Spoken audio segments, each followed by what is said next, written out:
views and opinions expressed in this program are those of the participants and do not necessarily reflect the views of BronxNet or the program underwriters.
Hello, and welcome to the Bronx Opera on BronxNet.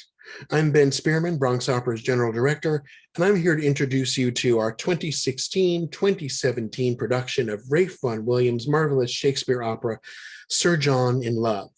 Like Verdi's Falstaff, which Bronx Opera also produced in our 50th season, and which can also be seen on this channel, this opera's libretto was based on William Shakespeare's Merry Wives of Windsor.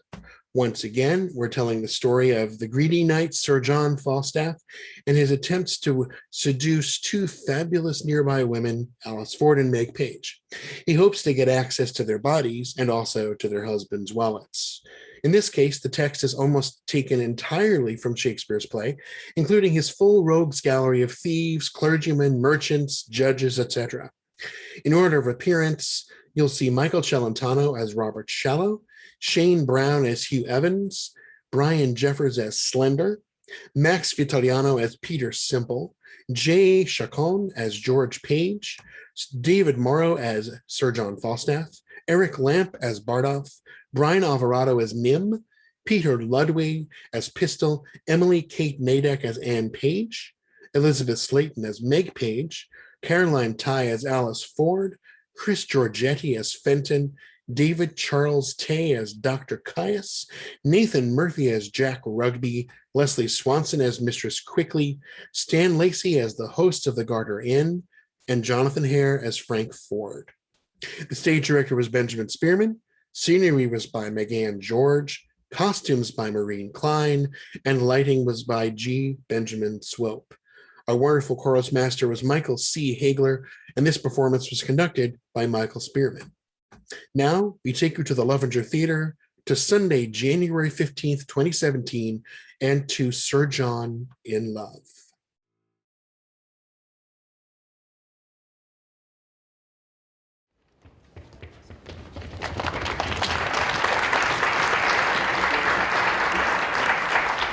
Good afternoon. This thing is on, yeah. My name is Ben Spearman. I'm the managing director of Bronx Opera and the stage director of this production of Sir John in Love, which begins Bronx Opera's 50th season.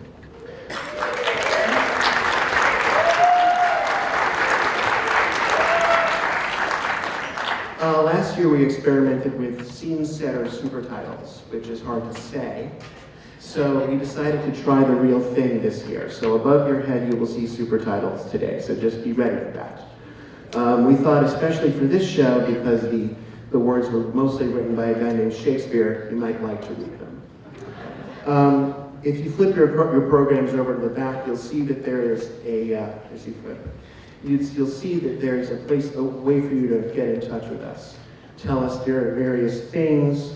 It has a request for donations, which we will never turn down. Place to fill in your contact info to join our mailing list, and a questionnaire which asks you how you found out about Bronx Opera and about Sir John in Love. Please leave. If you want to fill in that questionnaire and leave it at the concession stand where you can get Bronx Opera T-shirts. Yay. Please feel free to do so. Also, there's a blackboard up there that tells you how to follow us on social media. We have a mailing list. We have a brand new website, still BronxOpera.org, but it's been refurbished a lot, and there's a way there to join a mailing list. Please do so. We would love to be in touch with you. Please take this moment to silence any noise-making devices you may have, cell phones and such. And if you have any cellophane-covered candies, please feel free to unwrap them now. Thank you.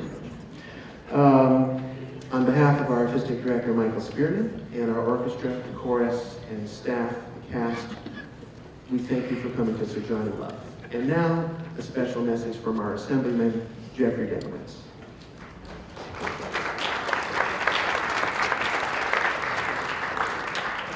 Good afternoon, everyone. Was anybody here for last night's performance? Okay. Was anybody here other than the people? So then most of you don't know that I already made this presentation, so keep it to yourselves. Yes. Mike? That wasn't screaming for him. That was screaming for him. Oh, I thought you were calling Michael. Oh, this sounds more louder. Okay. You know, one of the things I do as an assembly member is we try to be supportive of organizations in our district. And what I've tried to do over the years is be particularly supportive of arts organizations because there's just a tremendous need, they don't get a lot of money, and so on. And it's become more and more difficult in recent years because Governor Cuomo, well, let's just say he hasn't been as supportive or generous as he might be in terms of the funding that we have allocated, accessibility to. So what we can allocate is what we get. But Bronx Opera has always been a particular favorite of mine. They have been in existence now for 50 years. Can you believe that? And, you know, it's right here in the Bronx, but it's top-notch. And I think it was about a year or two ago, the New York Times had a very significant story on the Bronx Opera Company because of their long history, of their high quality. They do it in English, and for those of us who speak only English, that's really helpful. And I appreciate that. But I just wanted to make a short presentation. I'm not going to read this because there's like so much written in here, but it really is a significant anniversary, the fact that this has been going on for 50 years. Now, Ben, I don't know that you've been doing it for 50 years, but I know Michael, who's right down there, has been. And I was asking today, but you can't see him. And you know, to listen to beautiful music, you don't have to leave the beautiful Bronx because we got the best right here. And I just want to say thank you to Michael, to everybody, the Bronx Opera Company, to all the artists, because you make our borough more beautiful. So this is just a small token of the state's appreciation, and it's a proclamation recognizing the Bronx Opera Company for 50 years of doing great things here in the Bronx. So with that, I will not stand in the way of you and the performance. Enjoy. Thank you very much. Thank you.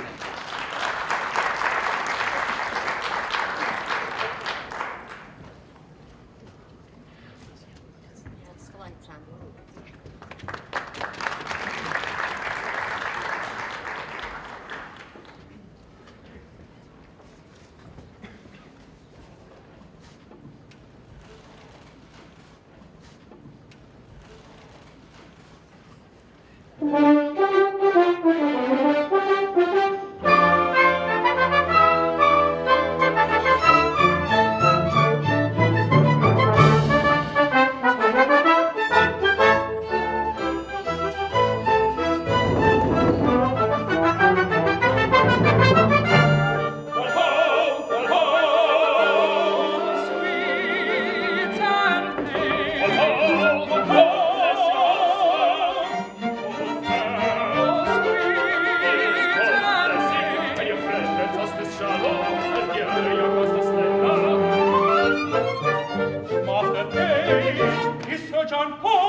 He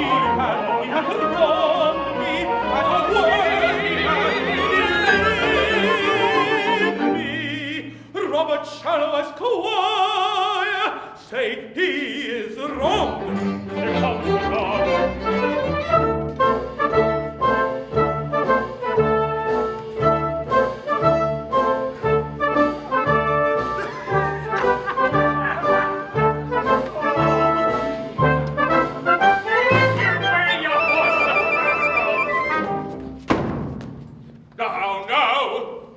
Master Shallow, you'll complain of me to the king.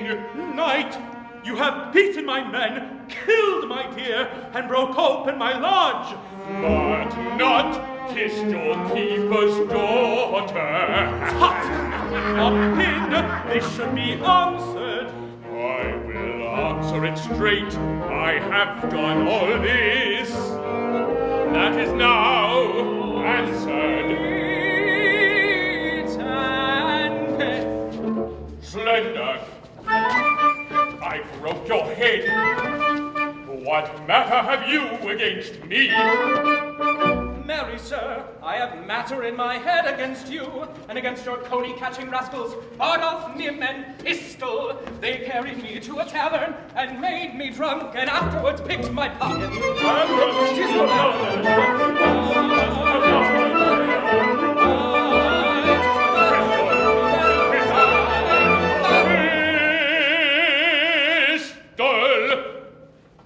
Is this true, Pistol?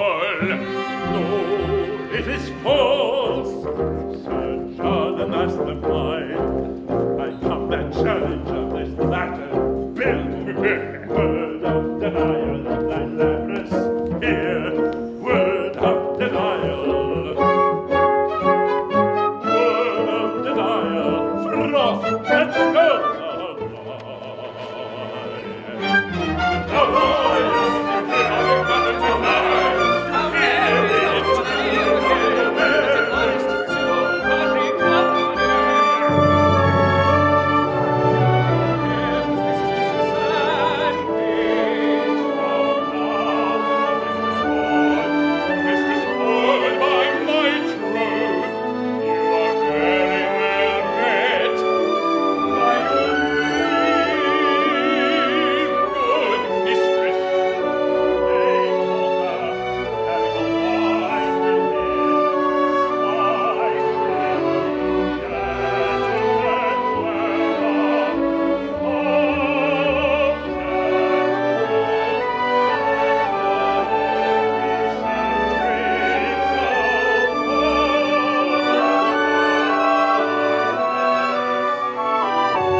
Sir Hugh, persuade me not.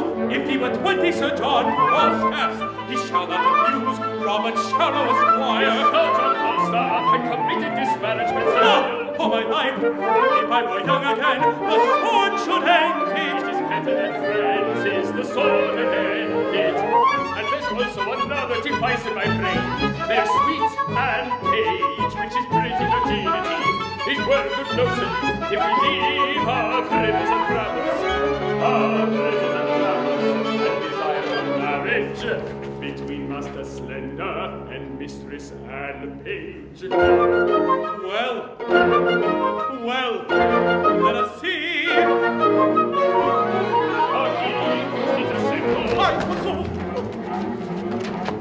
Go your ways to Dr. Caius' house. And there dwells one Mistress Quickly. I forsooth. Give her this letter, and the letter is to desire and require her to solicit your master's desire to Mistress Anne Page. I forsooth. I pray you be gone.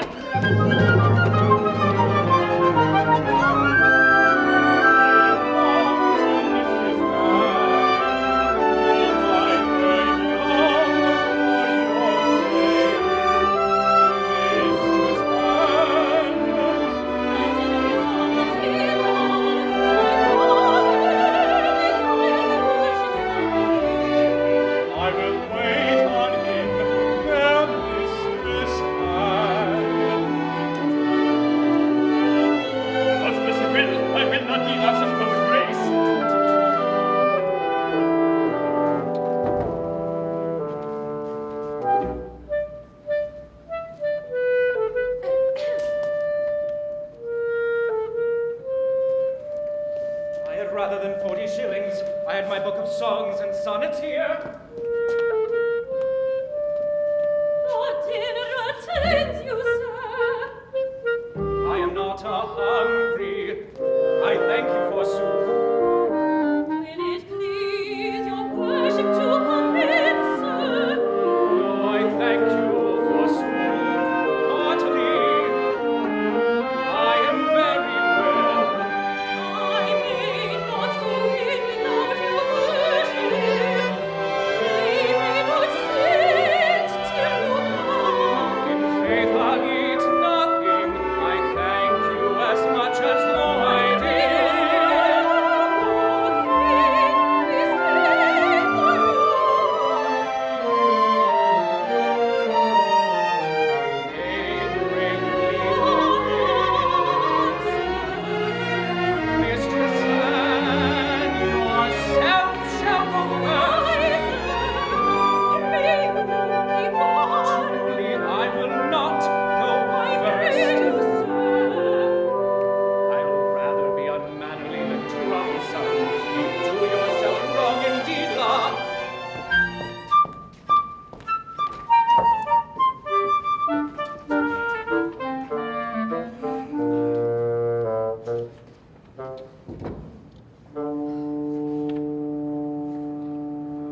would speak a word with you.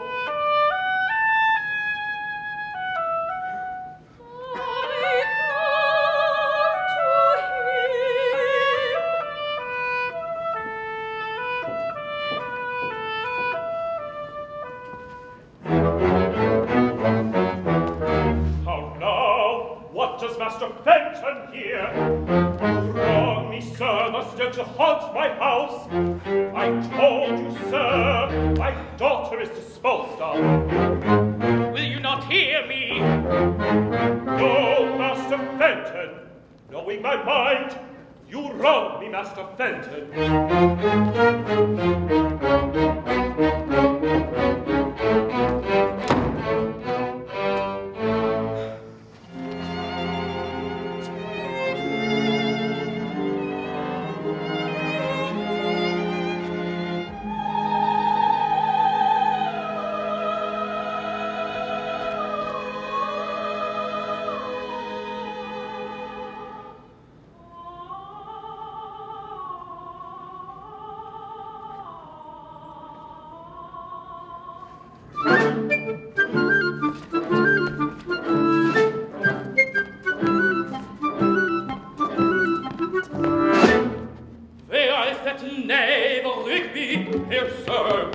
Follow my heels, Rigby.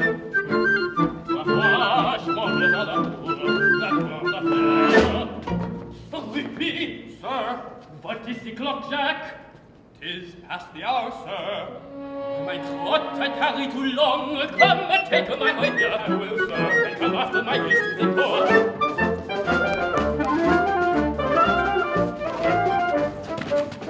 This letter is to desire, that require you to solicit. Please, I pray you, Peter Simple your name is. I so. And Master Slender's your master. I so. Tell Master Parson Evans I'll do what I can for your master. Anne's a good girl, and I wish. There is my box, my green box. Is it this, sir? Tommy, you'll find the young man here and be mad. Oui, mettez-les dans ma pocket. Dépêche, quickly. Very down and go for the puppet to play, and made the bishop to dance in his booth. We went gladly on his. What dancing? I do not like these toys. Diable! Diable! What is that behind your cloak? Rigby, my rapier. Villain, snap. What should I be?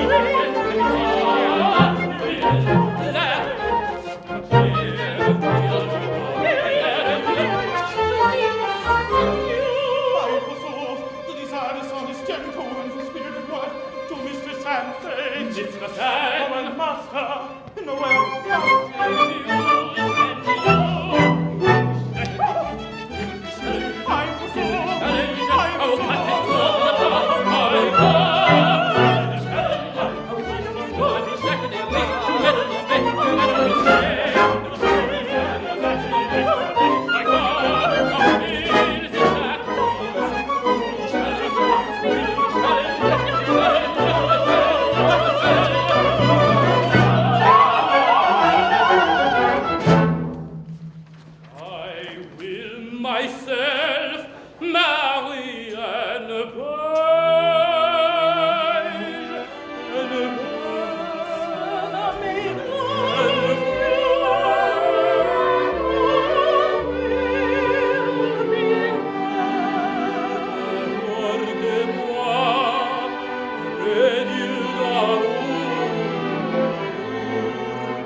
will appoint mine host of the garter to measure our weapons.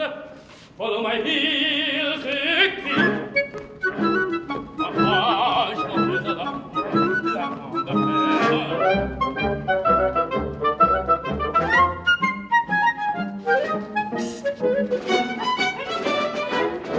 Now, woman, shall I not lose my shoot?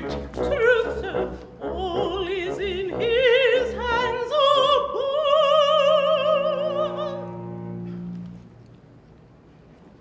But notwithstanding,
the Gürtel. What says my willing Slowly, mine host, I must turn away some of my followers. God, willing Hercules, cashier, then why? I sit at 10 pounds a week.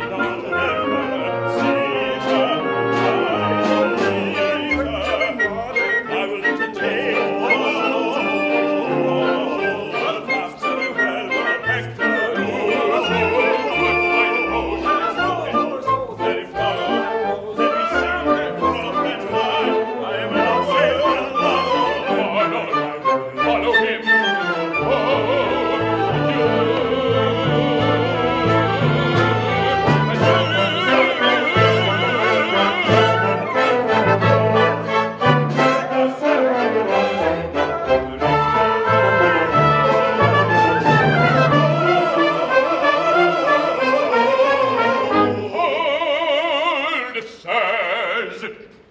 of you know Ford of this town? I ken the white. He is of substance good. My honest lads, I will tell you what I am about. 2 yards or more. No whips now. Pistol. Indeed, I am in the waist 2 yards about. But I am now about no waist. I am about thrift.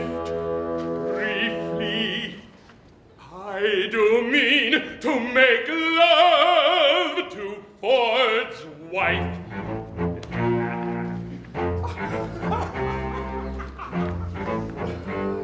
I spy entertainment in her.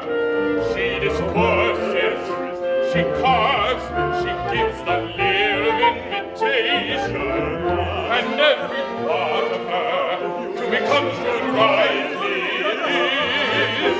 I am Sir John Falstaff.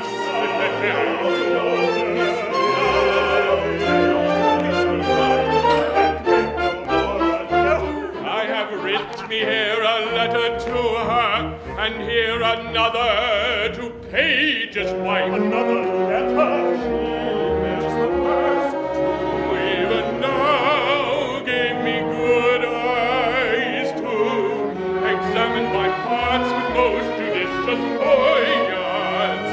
Sometimes the beam of her view yielded my foot, sometimes my portly belly.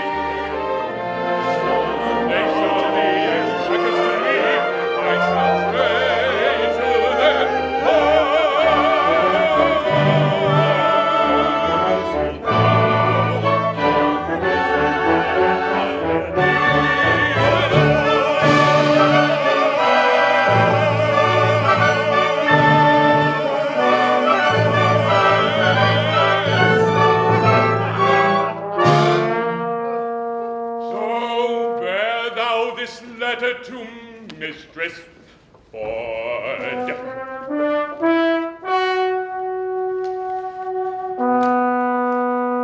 And thou this to Mistress Page.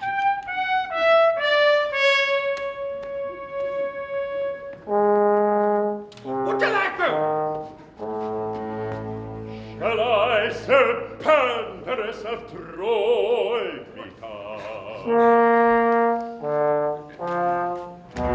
I will keep the behavior of reputation. Hold, sirrah, where thou these letters bring me, sail back my case to these golden shores.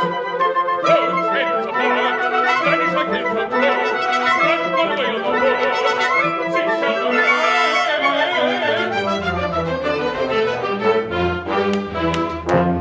Falstaff will learn the honor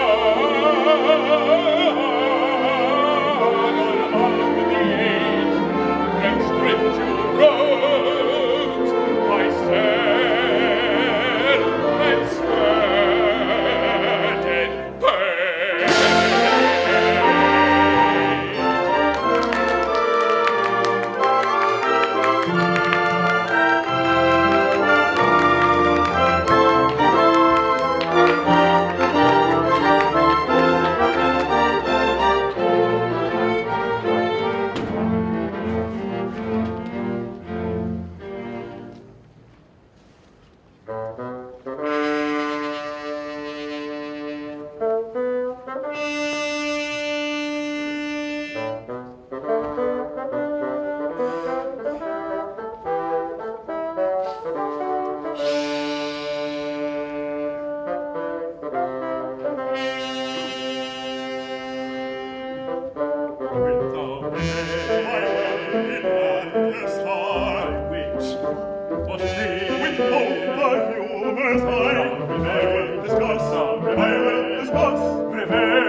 Melancholy, I am not melancholy. Get you home.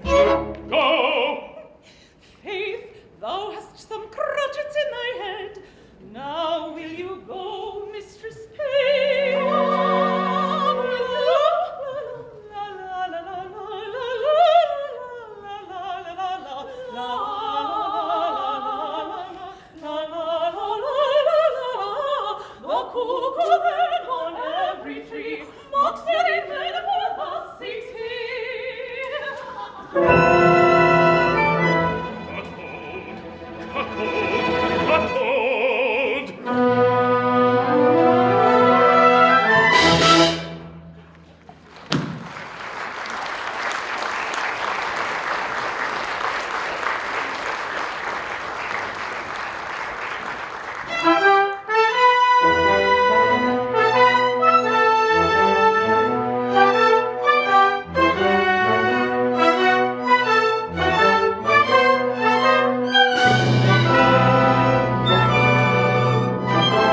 Punishment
Bardolph! Bardolph, I say! Yes, sir. Go brew me a pottle of sack, finely. With eggs, sir. Simple of itself. I'll no pull it sperm in me brewage. A cup of wine that's brisk and fine, and drink me to thee, leman mine. A merry heart lives longer, a merry heart lives longer. Do me right and dub me knight, Samingo.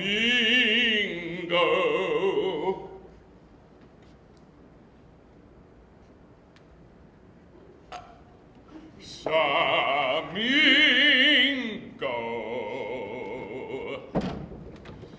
A merry heart lives long. If a woman would speak with you. A woman, let her approach.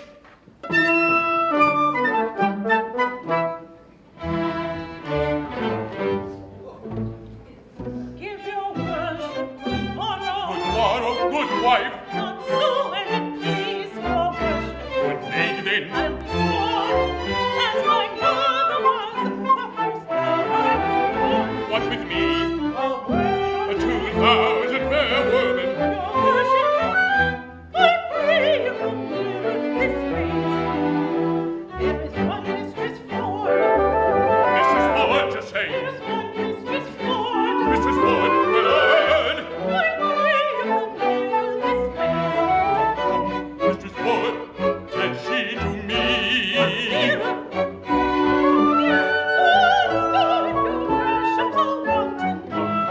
Mrs. Ford, what said she to me? What said she to me? What said she to me? My good she Mercury. What said she to me? What said she to me?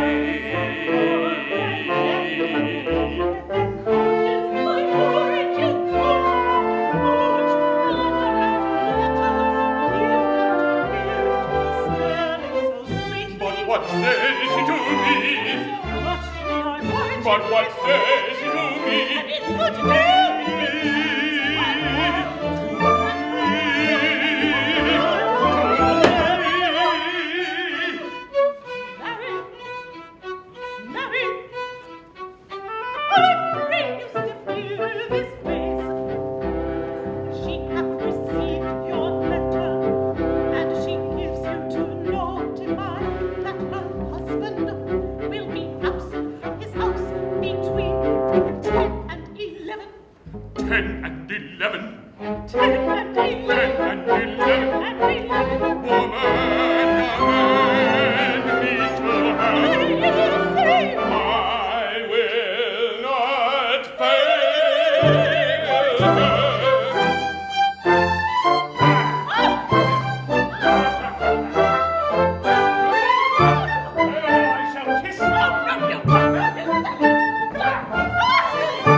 I am yet thy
Kissing. What is your will? Would you speak with me? Sir, my name is Brooke. Good Master Brooke, I desire more acquaintance with you. Sir John, I have some money here. Trust me. Money is a good soldier, and will earn if you will help me bear it. Take all or half. Ease me of the carriage. I know not, sir, how I may deserve to be your porter.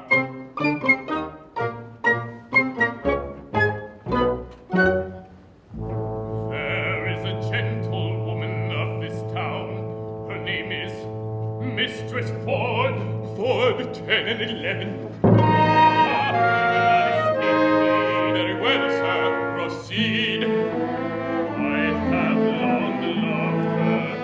I have pursued her as love hath pursued me. What love like a shadow flies, when substance love pursuing that flies, and flying what pursues. To what purpose have you unfolded this to me?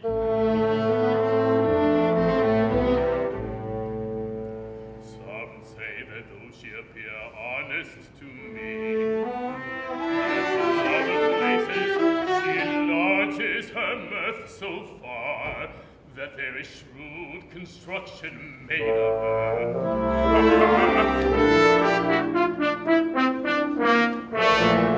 Now, Sir John, you are a gentleman of excellent breeding. Sir, leave it, for you know it. Here is money to spend it, spend more than I have. Lazy to the honesty of this Ford's wife. Win her to consent to you.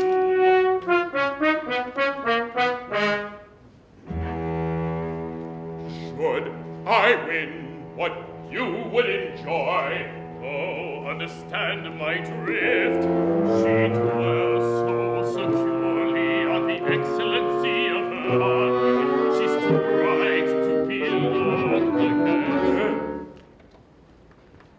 Now, could I come to her with any detection in my hand, I will drive her then from her ward of purity, her reputation, her marriage vow, and the fountain honor of her affections is now too strongly paneled against me.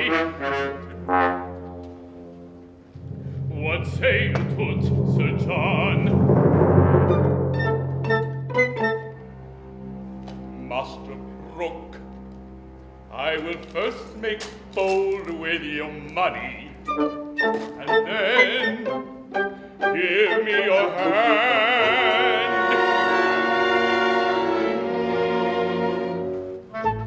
And next, as I am a gentleman, you shall, if you will, enjoy Ford's wife. Sir, I say you shall. I shall be with her, I may tell you, by her own appointment, between 10 and 11. 10 and 11. 10 and 11. 'Tis past 9 already, sir. Is it? I will dress me then to my appointment. Adieu, Sir John. You shall have her, Master Brooke. You shall have her, Master Brooke. You shall cuckold Ford. But you that lies on roses when the morn itself is glowing,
I must be about it. Then take my wife with her to Windsor at my heels. Awake, awake, awake, thy host of the gods. I will kill the Jacobins. I will kill the Jacobins.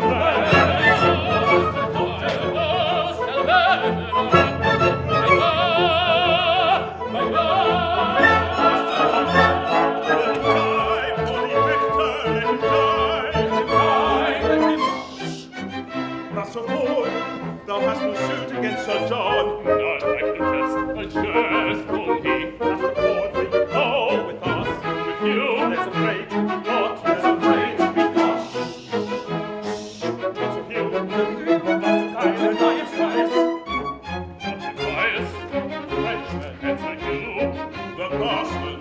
Fight, A challenge! Come, Master Ford, behold it. You good God, dear lead, I will take him, and all my neighbors shall cry name. Come with you, gentles, I will come. And holy, here, boys, here, shall we whack? Boys, here, shall we whack? Shall we whack? Shall we whack? Shall we whack? Shall we whack? Aye, holy Hector, shall we whack? Shall we die? Shall we die?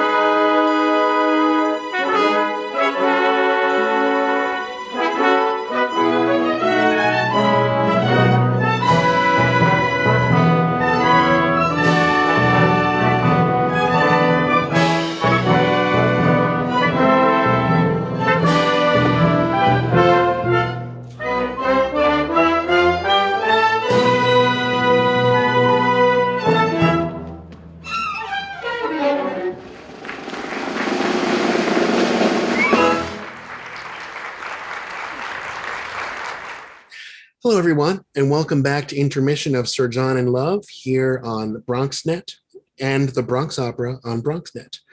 Joining us now is Stan Lacey, who played the role of the host of the Garter Inn. I guess in terms of you're all watching the show as we speak, he is playing the role on your TVs, your computers. David Morrow, who played the role of Sir John Falstaff, and Leslie Swanson, who played Mistress Quickly. Before we get into talking about the production and the show as you remember it, just tell us where you're all coming from tonight. Actually, tell us where you're from and where you're talking to us from. Stan? Sure. I'm originally from Amarillo, Texas, and been in the New York area for a while. I'm currently on Long Island in Port Washington. David? I actually grew up in a small town in West Texas called Post. And after living 30 plus years in New York, I have moved back to West Texas and then now in Lubbock. And Les? Well, I was born and raised in Brooklyn, and I've lived in Queens, currently back and forth between Jersey and the Bronx, and I'm in Jersey right now. It's always so interesting to hear where people are from. And in David's case, obviously, you left just before the pandemic. Am I right about that, David? Yeah, I left. I left the spring of 2019.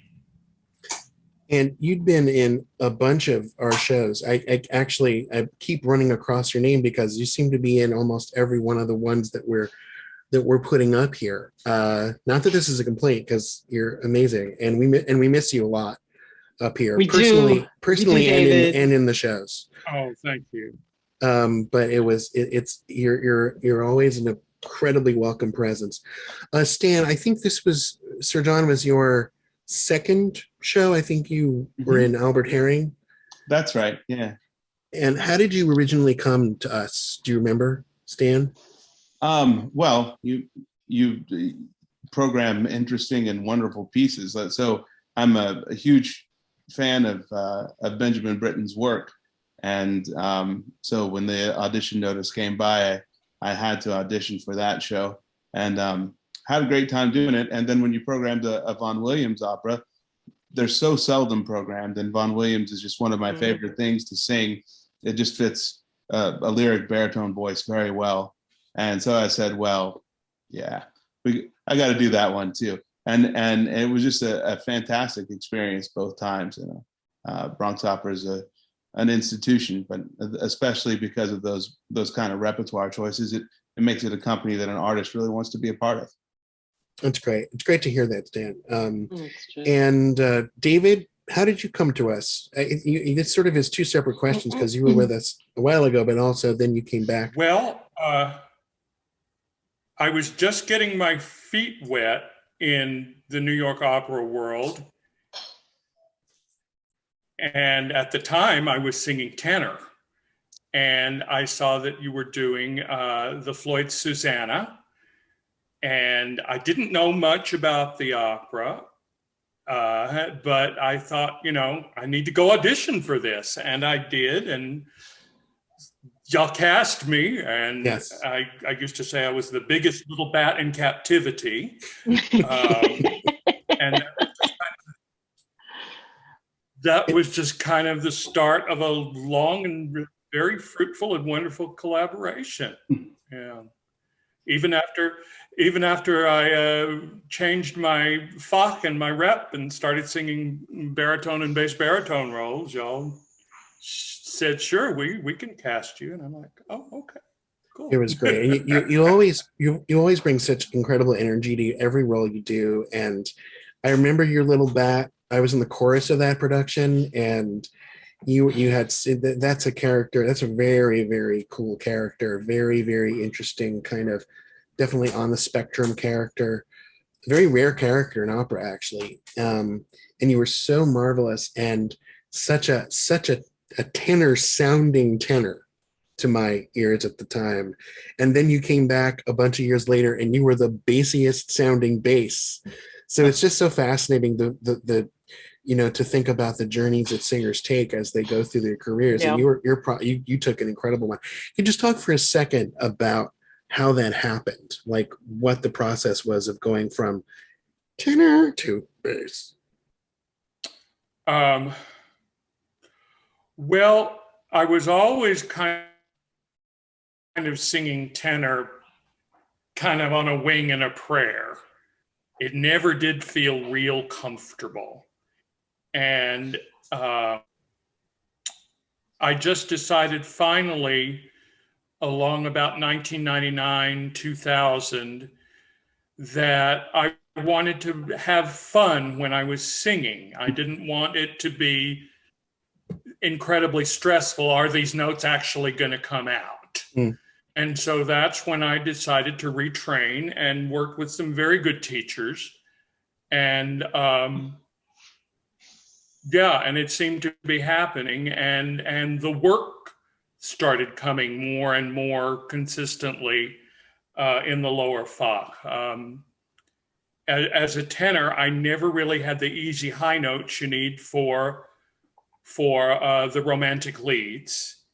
And I could, make some, shall we say, interesting sounds as a character tenor. And, but, finally I said, I'm tired of banging my head against the wall. Oh, look, there's a door. It's called, changing your Fach. And that's basically what happened. And it really was real successful for you. You sang with a lot of companies here in the city, and we're not the only ones who miss David Morrow on our stages. There's no question about it. Unless you also, I know you've sung a lot as a soprano and a lot as a mezzo, and obviously in this show you're singing the mezzo role. What is that like for you to go back and forth between the two? Well, what I try to do is have sort of an even column so that I can just plug in to any step on that column where I train in the whole range. So I so that I can access easily any part of it. And so that's, you know, I work at that all the time. It's Sure. not always consistent, but that's what I aim for. And so it's sort of like being bilingual, and I have to, you know, switch gears, but just kind of stay on a steady, stay on an even keel and an even column, just up and down. Yeah. Yeah. So, Stan, were you a tenor? Do I remember correctly Yeah, when you that's started right. out? Yeah. I have a journey that's not too dissimilar to David's. I was an unhappy tenor for years and years, and you know, when you're 6 feet tall with blonde hair, everybody wanted me to sing the really heavy, dramatic tenor parts, and they just weren't me. And one thing David said was about how he didn't want to sweat it, and he enjoyed performing so much more as a bass or a bass baritone. But kind of the same thing for me, you know, running around pulling swords out of the tree just doesn't fit my personality type. But Sid or the host of the Gardner Inn, or a lot of the sort of rapscallion and fun lyric baritone characters are a lot more who I am. And so it brings up the idea that Fach is more complicated than we make it. You think about it in, or maybe it's simpler than we make it. In voice lessons, they look for what repertoire fits your voice ideally, but it's so much more than that. It's also what repertoire do you feel comfortable in, that you can stand and sing and deliver, and what repertoire can you act convincingly, and so that people will want to hire you, because the opera is a dramatic art form. At the end of the day, it's not just about making a good sound. So yeah, we've had a singer who's worked with us a bunch of times named Larry Harris, who had been, some of you may know him, he had been a football player, had been in the NFL as a lineman back in the day. And when he first came to us as a singer, he was a tenor, and he was singing tenor by sheer force of will. It was just mind over matter. I imagine that he was thinking of tackling dummies back on a 2-a-day at Oklahoma State, where he went to college. And he used to say that playing in the NFL, playing football, was much easier than singing. And then he switched to baritone, and he switched Fox, and he did what you guys did. And I remember asking him, so is it still harder? He's like, no, it's not. It's not. And actually, it shouldn't be, because you do want to sing with a sense of lyricism and relaxation. And as you guys are, as you said, Stan, play a role that's comfortable. And if you're, you know, muscling up to sing, you're not going to be easy and relaxed on stage. And the three of you are all really such marvelous stage personalities, and it's great. It's great to have you, and it's also great to have you on stage relaxed and really being able to contribute to the dramatic whole. Switching over to Sir John, the dramatic whole is a huge number of characters. There are 14 male characters and 4 female characters, and we've done Falstaff on this series, and Verdi and his librettist Boito eliminated a lot of these other guys, you know, cut it down. Whereas in Sir John, you have all of Shakespeare's male characters. The host of the Garter, Stan's role is a great role in Sir John. It's got marvelous music. In the Verdi, he is a walk-on.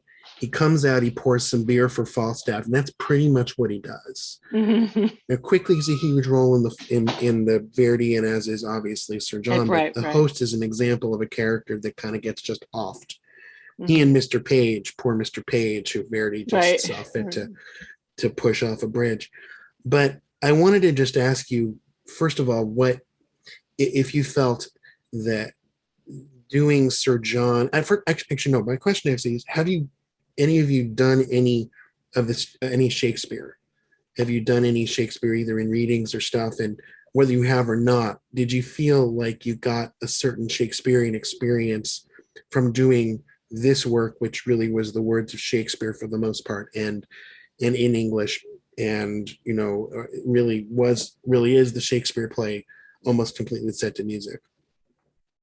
Stan, any of you? Yeah. And you just whichever. Les. Yeah, what I found was different was the text was so much more conversational because, so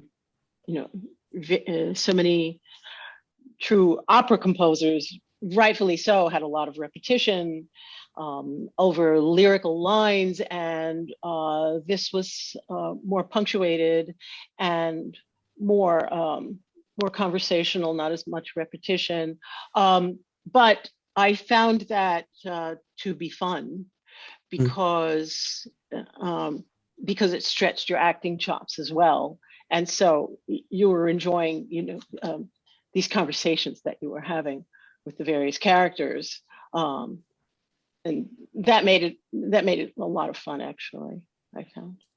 Gents, feel free to break on in, Stan or David. Yeah, I haven't done too much Shakespeare other than in acting class, maybe way back in high school and in college. I've done a lot of Shakespeare adaptations in opera, including I've done the Otto Nicolai Merry Wives of Windsor, the Verdi Falstaff, and this piece, all on the Falstaff narrative, right? And they're all unique and they're all wonderful. The Nicolai is all played for laughs. It's uproariously funny.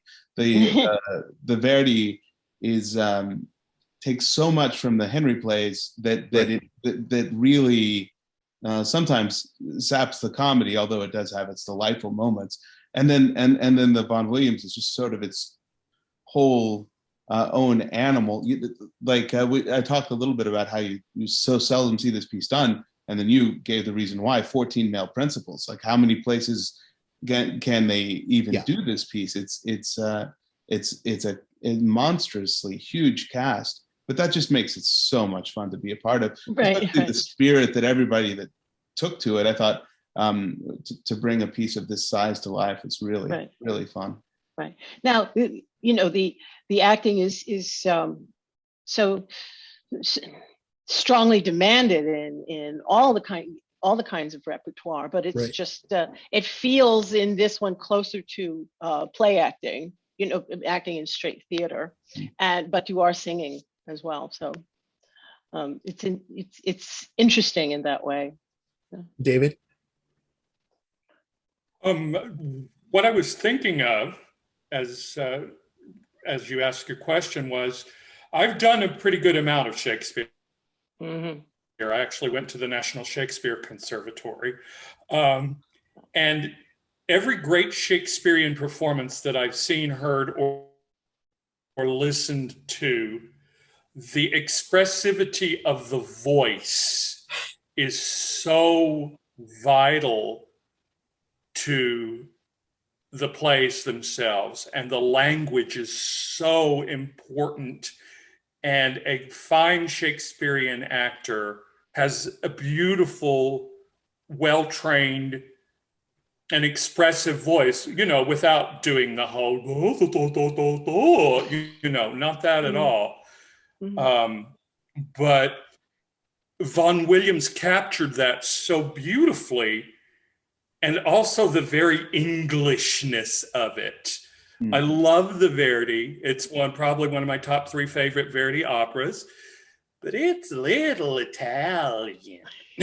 Not that there's anything wrong with that, but the Vaughan Williams, if I were picking somebody to set Shakespeare, he would be one of the tops. And of course, the Britain Midsummer is the same way, using the language, to such a highly tuned, put such a fine point on it. Mm-hmm. And,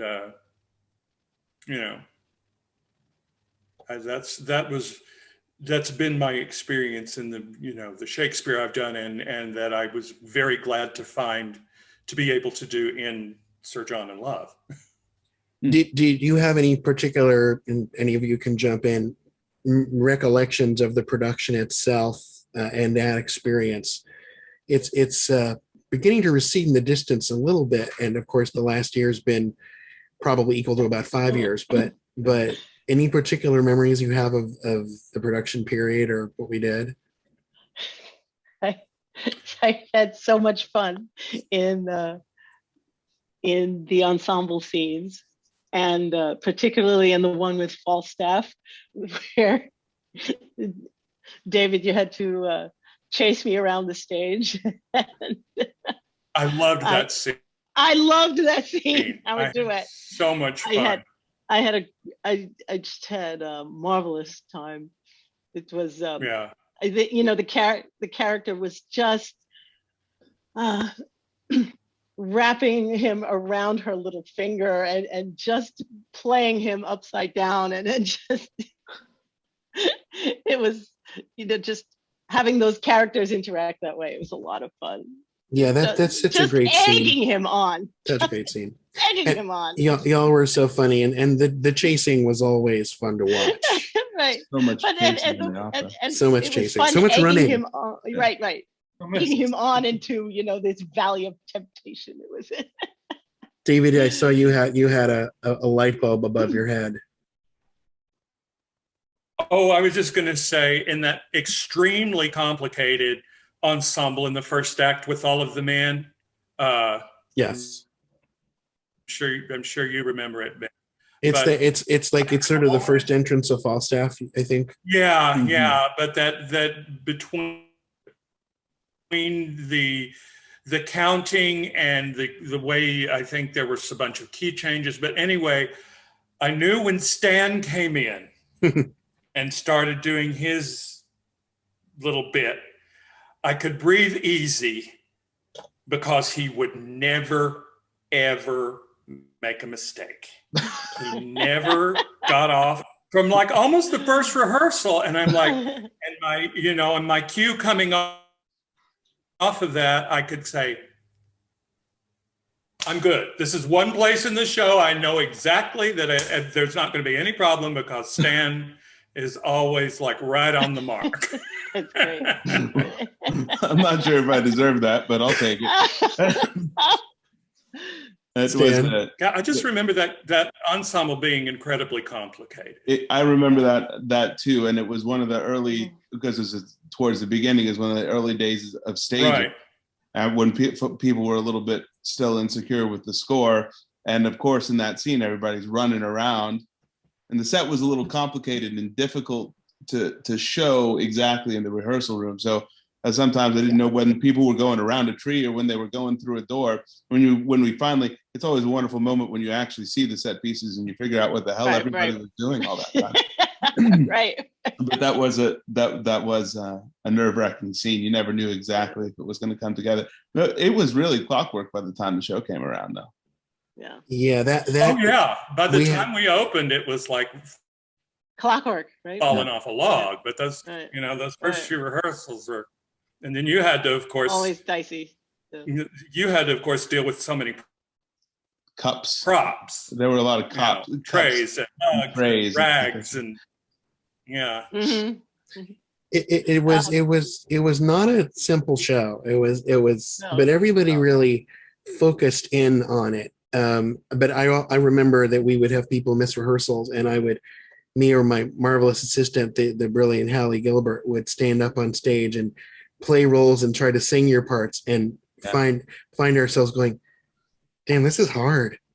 Right. I'm like, am I sure I should really be having these people run around this much?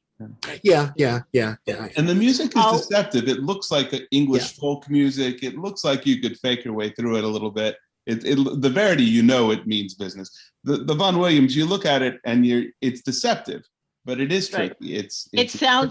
It sounds so accessible, mm-hmm. and yet but when you're learning it, it's actually quite complicated and makes all these twists and turns that make so much sense when you're listening to it. But getting to that point, Vaughan Williams is more gentle than Verdi in the comparing the shows, but it's deceptive gentleness. It's still tough. Yeah, it's still tough. And Ben, I have to say that I remember saying one time in rehearsal. Sorry, Les, I didn't mean to step on you. No, that's okay. Go ahead. I just remember saying one time in rehearsal, I think I like melodic, folky Vaughan Williams better than I like polytonal, polyrhythmic. Yeah. Right. I wanted to say one of my favorite parts of the show was right at the end. We were talking about it before, the staging where you have a chariot wheel actually demonstrated with the chorus members that did such a beautiful job. I don't know how they managed to become a wheel within a wheel, two wheels advancing downstage and at the same time keeping tempo, keeping the score, as keeping the track of the score, this gorgeous, and the visual plus, just the beauty of that music toward the end. I was actually very happy that I was positioned, just stage left, where I could just watch this whole thing. At that point, I was more, I was just as much audience as I was involved in the show, just enjoying that. So that was one of my other favorite parts of the show. That physical chariot wheel going down the stage. Yeah. Thank you. First of all, it was one of the challenges of this piece is that there's so much choral. There are so many choral sections in it, and actually, we did a little chorus scene in Act 1 that no one had ever done before. That actually no production had ever staged. A small, tiny little chorus scene.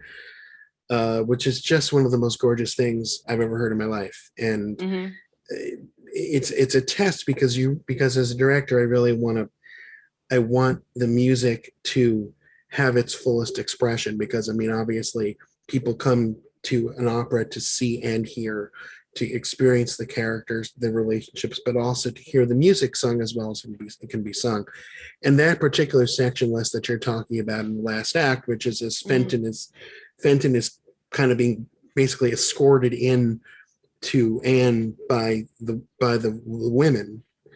It should be a thing of these female friends of Anne's are basically expressing their approval of Fenton in their action, and the action needs to be beautiful and flowing, and the singing needs to be beautiful and flowing, but also, of course, they still need to do it right.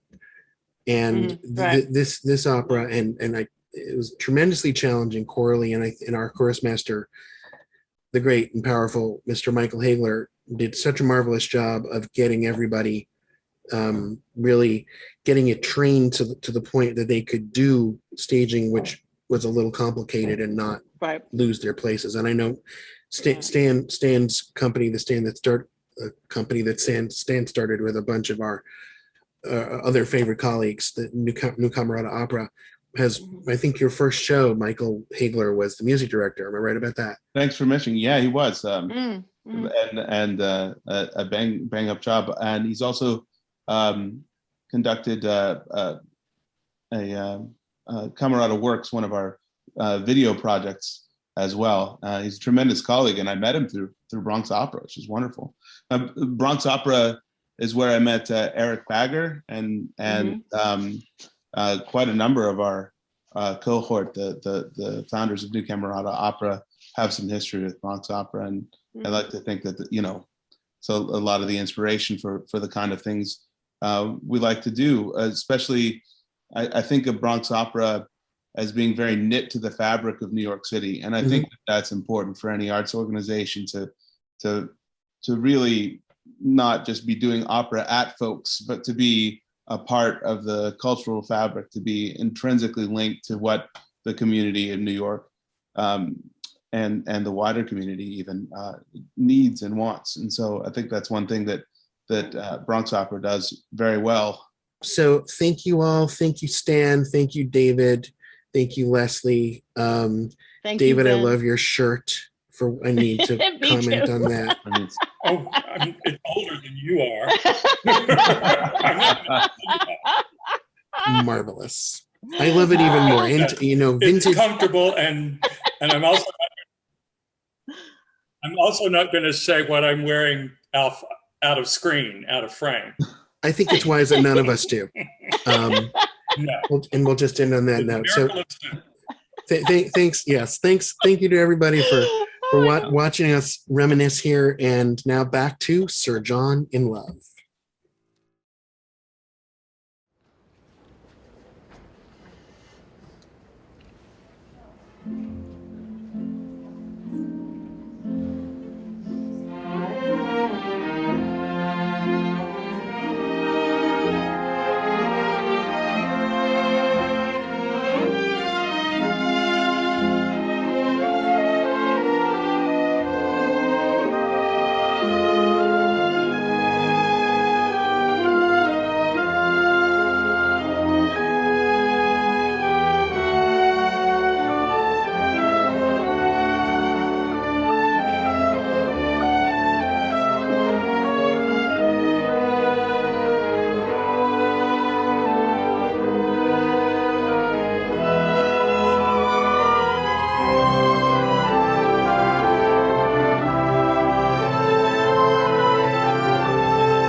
with Master Slender immediately to marry.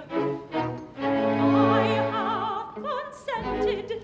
She hath consented. My father strong against the match is firm for Dr. Caius. I seemingly obedient have made promise to the doctor. Dr. Caius! Which mean you to deceive, father or mother? Both, my good host, to go along with me, and here it rests that you'll provide the vicar to stay for us at church. It's 12 and 1 tomorrow. Bring you the maid, you shall not lack a priest.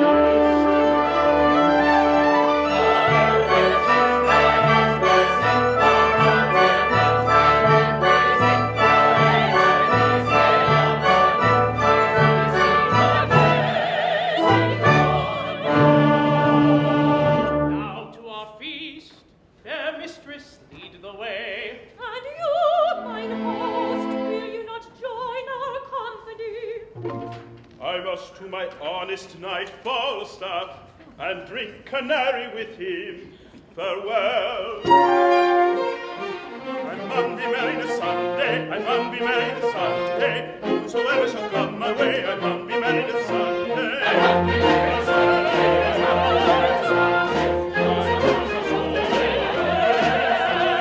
Wedding feast, when shall we make our wedding feast? There shall be cure for man and beast. I mun be married a Sunday.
For Dr. Caius?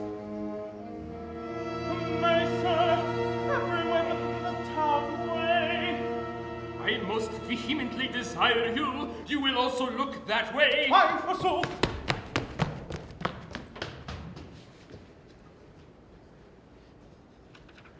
And tears of grief gushed out. Bless my soul, how full of colours I am, and trembling of mind. I shall be glad if he have deceived me. How melancholy is I am. To shallow rivers by whose falls melodious birds sing madrigals, there will we make our pets of roses and a thousand fragrant mercy on me. I have a great disposition to cry melodious words.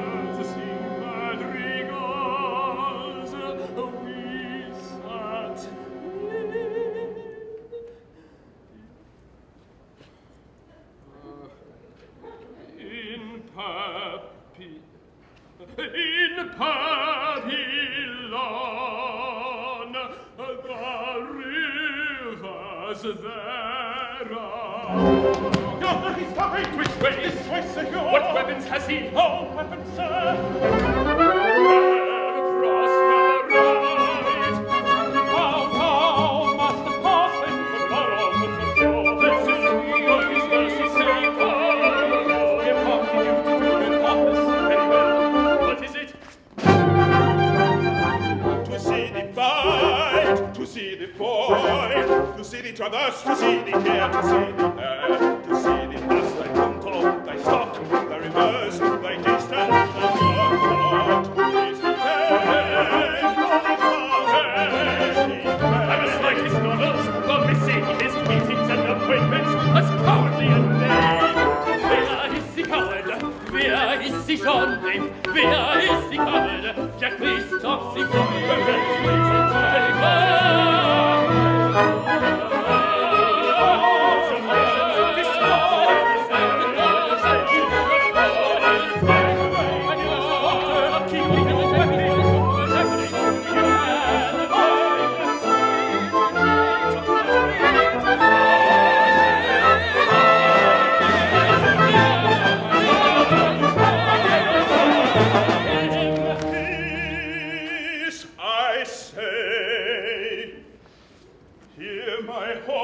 Of the Garter, Talia and Gaul, French and Welsh, Choral and Bardicola. Shall I lose my doctor? No, he gives me the potions and the motions. Shall I lose my parson? No, he gives me the proverbs and the novas. Give me thy hand, celestial soul. Give me thy hand, terrestrial soul. Your hearts are mighty, your skins are whole. And let ransack be the issue. Follow me, lads of peace. Follow.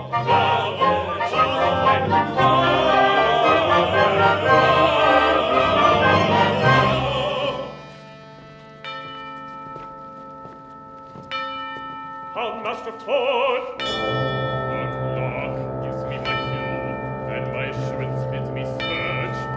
There I shall find Falstaff, for it is positive as the earth is firm. Where Falstaff is there, I will go.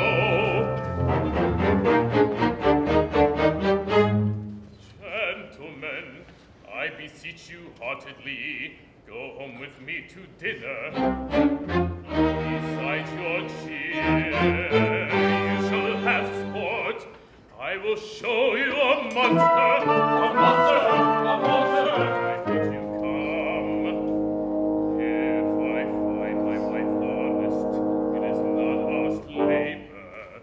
If it be otherwise, have with you to see this monster. When I was a bachelor, I lived a merry life, but now I am a married man in trouble with a wife. Oh, give me all the ones who get me drunk and all. Now my wife, she wanted me, see yonder where she goes. Oh, sweet and plain. now my wife, she wanted me, see yonder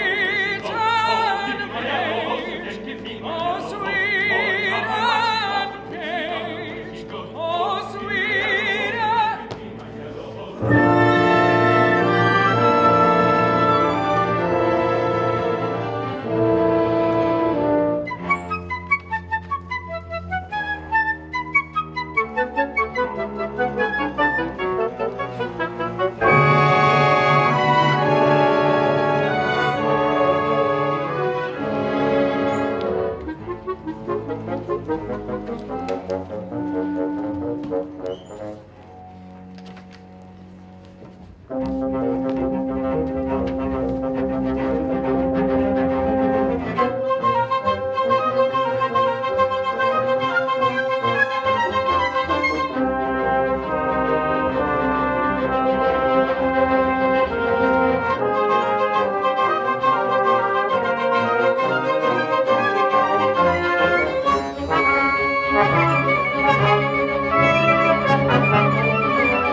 I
wanted you.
have you to do with they merit?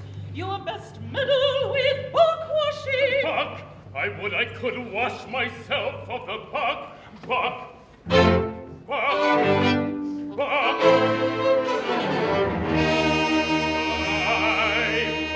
Buck. End of the season to it shall appear. Lord Master Ford, be contented.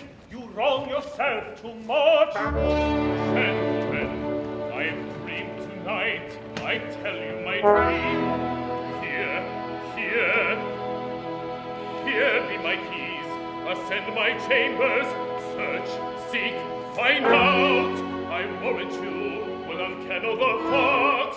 Follow me, gentlemen. They follow them, gentlemen. See the issue of the search.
this public sports, appoint a meeting with this old fat fellow, where we may take him and disgrace him for it. Fie, he'll never come. Devise but how you'll use him when he comes, and let us to devise to bring him thither.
Mary, this is our device, that Falstaff at Hern's Oak shall meet with us. What is your plot? And page my daughter, my little son, and the real horror of their adventures, the coaches open, furries green and white, and the round the box they take with all their hands, the rattle in their hands, the pilots in the air, the force of she and all the beauty of the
My daughter is in white, be white and steal my narrow way and marry her and return. I have spoken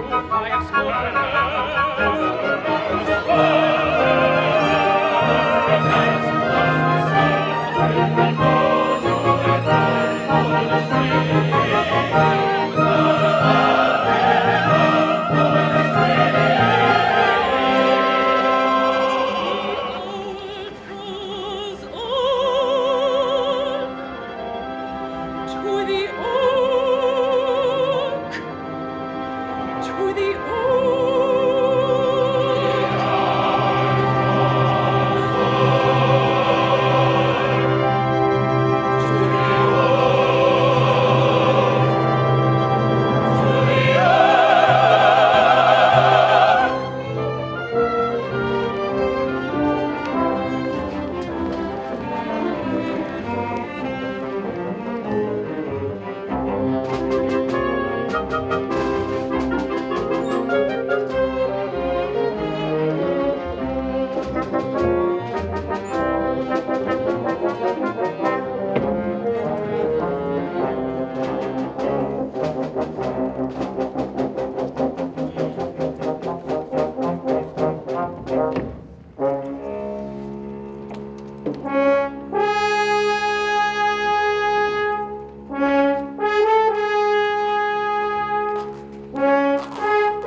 like a barrow of butcher's offal, and to be thrown into the Thames.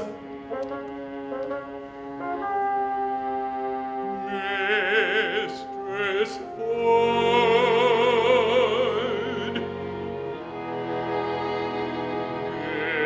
Mistress Ford, I have had Ford enough. I was thrown into the Ford. I have my belly full of Ford. Yet I will be thrown into Etna, as I have been thrown into Thames. There I will leave her thus. Now the hot-blooded gods assist me.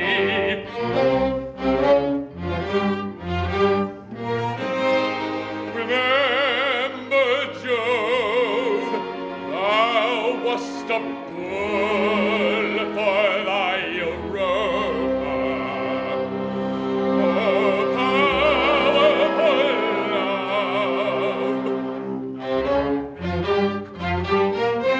Power also Jupiter was swan for the love of Leda.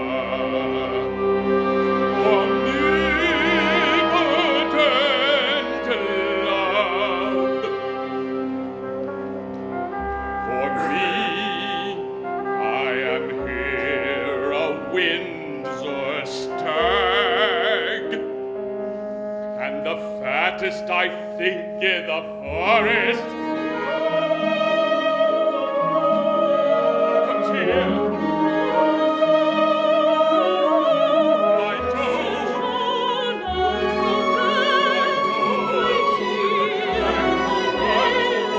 let the sky rain potatoes, let it thunder to the tune of green sleeves, pale kissing pumpkins and snoring nose. Let there come a tempest of provocation, I would shelter thee here. Mistress Pages, come with me, sweetheart.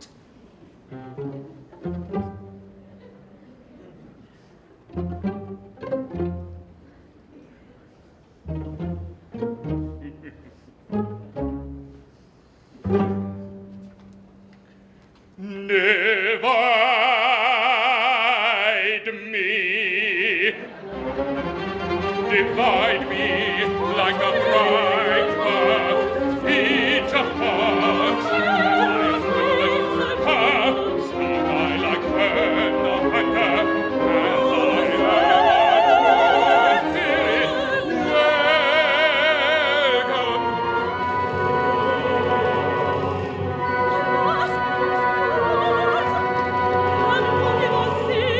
What should this be?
I do begin to perceive that I am made an ass.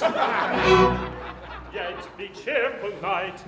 I will desire thee to laugh at my wife that now laughs at thee.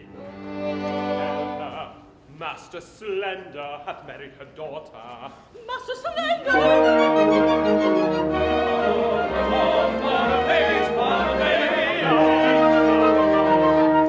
I came yonder at Eton to marry Mistress Anne Page, and she's a lubberly boy. If it had not been in the church, I would have swinged him. Or he would have swinged me. If I had not thought it was Anne Page, would I might never stir, and it was William Page! Lord, be not angry. If Anne Page be my daughter, she is by this Dr. Caius' wife. Dr. Caius!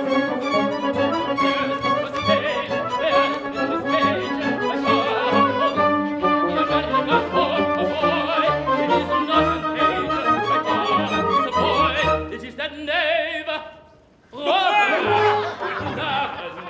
to my heels, take me.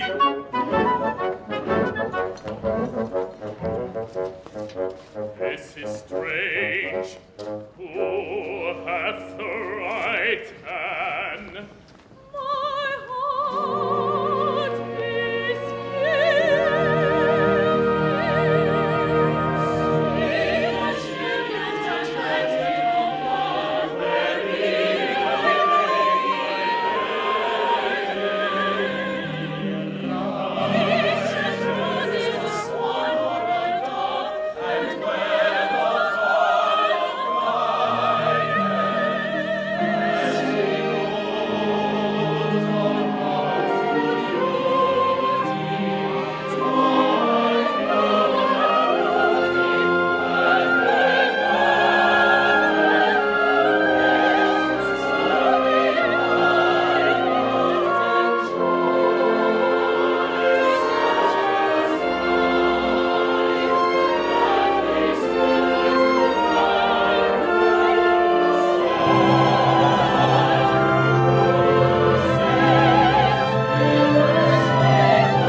amazed, here is no remedy. In love the heavens themselves to guide the state. Money buys land, but wives souls are stole by fate.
Nothing in true earnest